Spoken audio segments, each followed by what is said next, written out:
মুশফিকুর রহিম ও মাহমুদুল্লাহ রিয়াদ বাংলাদেশ ক্রিকেটের দুই নির্ভরযোগ্য নাম। তাদের ব্যাটের উপর ভর করে বাংলাদেশ টিম জয়ের আনন্দে ভেসেছে বহুবার। রিয়াদ মুশফিক বাংলাদেশ ক্রিকেটকে যা দিয়েছে তা অসাধারণ। একসময় তাদের ব্যাট কথা বললে প্রতিপক্ষের মাথায় পড়ত হাত। কেউ ছিলেন দলের কাণ্ডারি, কেউ বা সাইলেন্ট কিলার। ঢাকায় অনুষ্ঠিত 2011 সালের বিশ্বকাপে ভারতের শক্তিশালী বোলিং লাইন আপের বিপক্ষে দলকে অবিশ্বাস্য জয় এনে দিতে 42 বলে 60 রানের দুর্দান্ত এক ইনিংস খেলে মুশফিকুর রহিম। শুধু তাই নয়, অ্যাডিলেডে অনুষ্ঠিত 2015 বিশ্বকাপে ইংল্যান্ডের বিপক্ষে 89 রানের এক ঐতিহাসিক ইনিংস খেলে এই কাণ্ডারি, যা দলকে কোয়ার্টার ফাইনালে পৌঁছে দেওয়ার পথ তৈরি করে দেয়।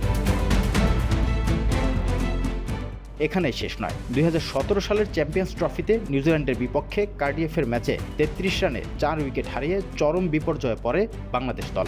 সেখান থেকে সাকিব ও মুশফিকের দুর্দান্ত এক জুটি তৈরি হয়, যেখানে 61 রানের ইনিংস খেলে দলকে জয়ের বন্দরে পৌঁছে দেন মিস্টার ডিপেন্ডেবল।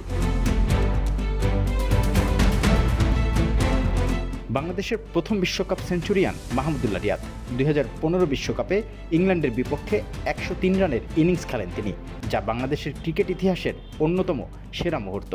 যে ইনিংস বাংলাদেশকে প্রথমবারের মতো বিশ্বকাপের কোয়ার্টার ফাইনালে পৌঁছে দেয়। একই বিশ্বকাপে নিউজিল্যান্ডের বিপক্ষে 123 বলে 128 রানের ঝড়ো ইনিংস খেলেন এই সাইলেন্ট কিলার, যা তার ক্যারিয়ারের সর্বোচ্চ। 2017 সালে অনুষ্ঠিত চ্যাম্পিয়ন্স ট্রফিতেও প্রতিপক্ষ ছিলেন নিউজিল্যান্ড। সাকিবের সঙ্গে 224 রানের জুটি করেন রিয়াদ, যেখানে অপরাজিত থেকে 102 রান করে বাংলাদেশকে চ্যাম্পিয়ন্স ট্রফির সেমিফাইনালে নিয়ে যান দেশসেরা এই ফিনিশার।